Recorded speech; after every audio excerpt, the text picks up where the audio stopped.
America நீண்டகால போரை தொடர்ந்து நடத்த முடியும். ஈரானை பொறுத்தவரை அப்படி இல்லை. ஈரான் அவர்கள் இருந்த இடத்திலே தாக்கும் வல்லமை கொண்டனர். இப்ப அவங்கள்ட்ட வீசுறதுக்கு ஆயுதங்கள் இல்லை. சீனா இந்த ரொம்ப அரிய கனிமங்களை அமெரிக்கர்களுக்கு supply செய்ததில்லை. America F-35, F-15, F-16 எல்லாவற்றுக்குமே சீனாவினுடைய இது கிடைக்கும்.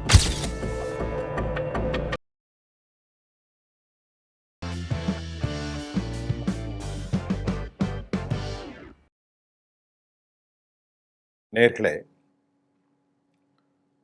இன்றைக்கு அமெரிக்கா அந்த போரை தொடர்ந்து நடத்தல.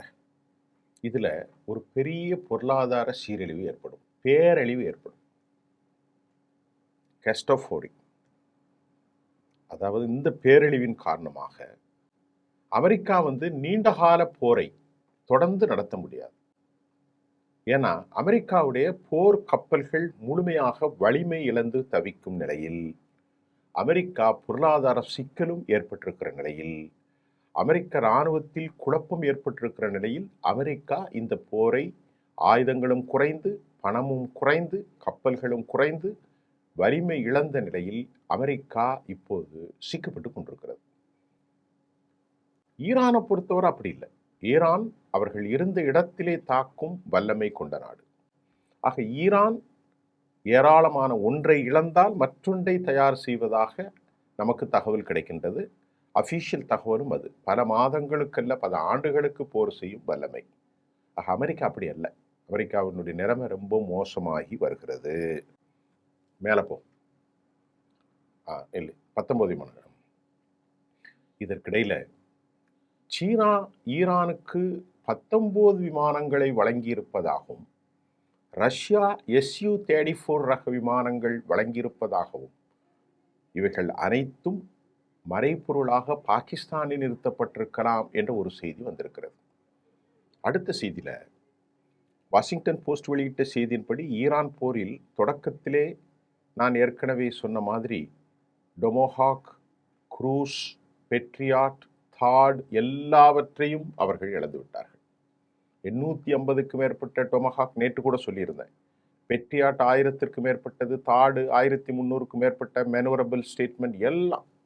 அதில் மேனுவரபிளாக பார்க்குற ATACMS ரக எல்லாமும் காலி.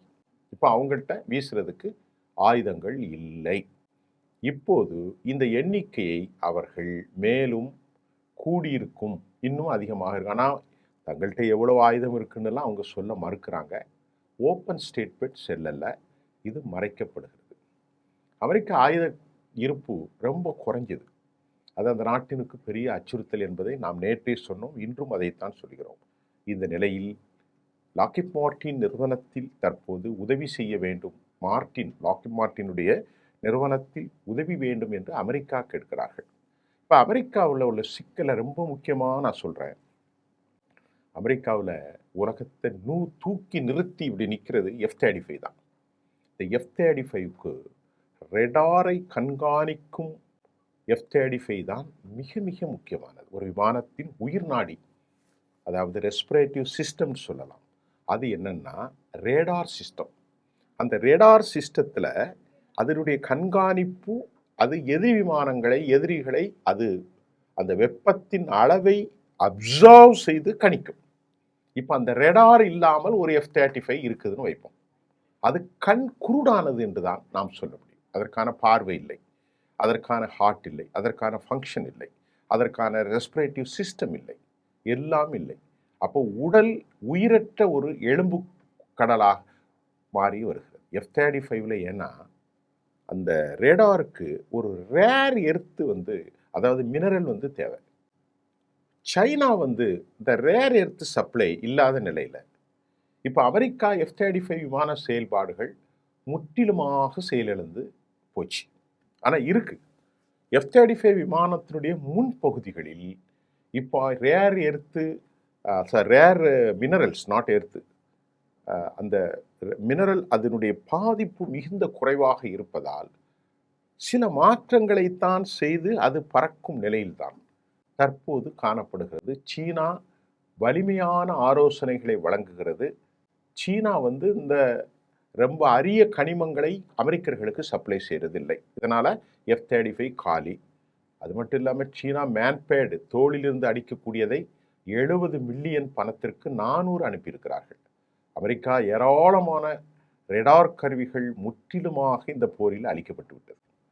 இந்த யுக்திகளெல்லாம் அமெரிக்கா முற்றிலுமாக முடங்கி விடலாம் என்றும் சர்வதேச செய்திகள் வருகிறது.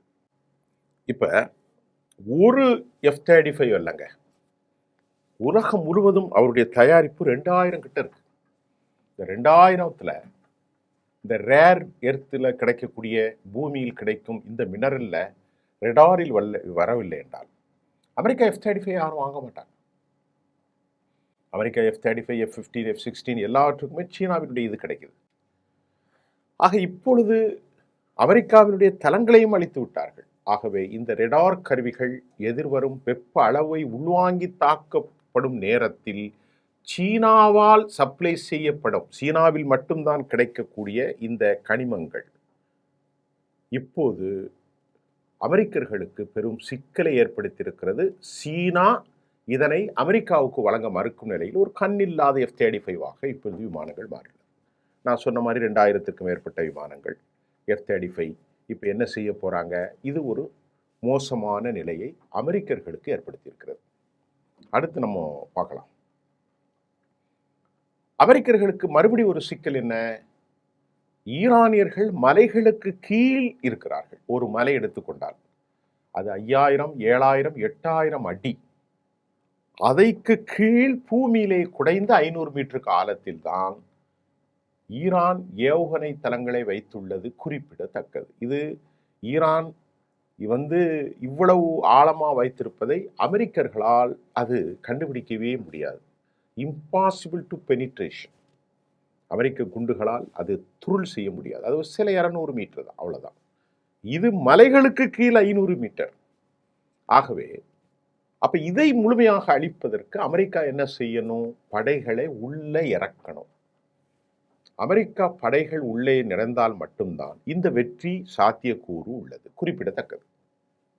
நான் ஏற்கனவே சொன்ன மாதிரி மலைகள் பல்லாயிரக்கணக்கான அடி, அதற்கு கீழ் குடைந்துதான் இந்த மிசைல் சிட்டி இருக்கும் நிலையில் அமெரிக்கா படைகளையும் இறக்காது, உள்ளே போனால் எலும்பும் மிஞ்சாது. இதற்கு சாத்தியக்கூறு எந்த நிலையிலும் இல்லை என்பதே தற்போதைய செய்தியாக இருக்கிறது. அது நான் உங்களுக்கு பலமுறை சொல்லிட்டேன். இந்த நிலையில் அமெரிக்க மக்கள் மத்தியில் அமெரிக்க அதிபர் ட்ரம்ப் தற்போதைய நிலையில் செயலிழந்து போயிருக்கிறார். அவருடைய அதிகாரம் 33 விழுக்காடாக குறைந்திருக்கிறது. அமெரிக்க வீரர்களிடத்திலும் அமெரிக்க மக்களிடத்திலும் 70 விழுக்காடு இந்த போருக்கு எதிரான மனநிலை இருக்கிறது.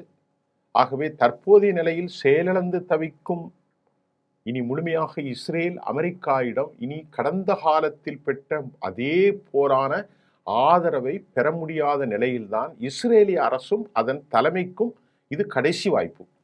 ஏன்னா இதுக்கப்புறம் இஸ்ரேல் நாட்டின் நலனுக்காக நான் ஏன் சாக வேண்டும் என்ற கேள்வியை அமெரிக்க மக்கள், அமெரிக்க இராணுவ வீரர்களும் கேட்கிறார்கள். இஸ்ரேல் இதில் என்ன செய்தினா, இஸ்ரேல் இதுவரை அமெரிக்கர்களை உள்வாங்கி வைத்தார்கள். இஸ்ரேலுக்காக பாடுபட்ட கடைசி ஜனாதிபதியாக இவர் இருக்கலாம் என்ற செய்தி ஒரு அதிர்ச்சி செய்தி. ஏன்னா இனி வல்லமை நிறைந்த ஈரானை இவர்கள் ஓய்க்க முடியாது, ஈரானும் விட்டு போகாது. அப்ப இதை இந்த படையை இந்த பிராந்திய வல்லமையாக இவர்களை ஆக்கி காட்டுவதில் கடப்பாடும் கடும் பொறுப்பும் ரஷ்யாவுக்கும் சீனாவுக்கும் இருக்கிறது. அதை ஓப்பனா அவங்க சொல்றாங்க, நாங்க தான் ஆதரவு கொடுத்துட்டு இருக்கோம். இப்ப இவரை விட ஒரு சனாதிபதி உலகத்தில் யூதர்களுக்கு வரப்போவதில்லை. இப்ப கடைசி காலகட்டத்தில் இதுதான் இஸ்ரேலின் கடைசி முயற்சி. இனி இஸ்ரேல் தனித்து விடப்பட்டாலோ, அமெரிக்க அரசாங்கத்தின் கொள்கை முடிவில் பல மாற்றங்கள் ஏற்பட்டாலோ இஸ்ரேல் காலி. இதுவும் நாம சர்வதேச செய்தியில் உள்ளதுதான் உங்களுக்கு தரேன். அடுத்து ஈரானுடைய தொழில்நுட்பத்துக்கு ஒரு சின்ன உதாரணத்தை பாருங்க. சவுதி அரேபியா ரியாதில் நான் இந்த செய்தியை பழைய முறை சொல்லியிருக்கேன்.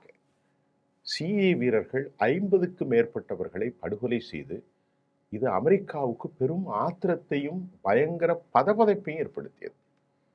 ஈரானுடைய உளவு மென்பொருள் நிரல்கள் இதில் அதிக பங்கு வகித்தது. ஒரு சுவரை ட்ரோன்களால் ஓட்டை போட்டு அதற்கு பிறகு அடுத்த செகண்ட்ல வேற ஒரு ட்ரோன் உள்ள போய் உள்ள இருந்தவங்களாம் சாகடிச்சிட்டாங்க.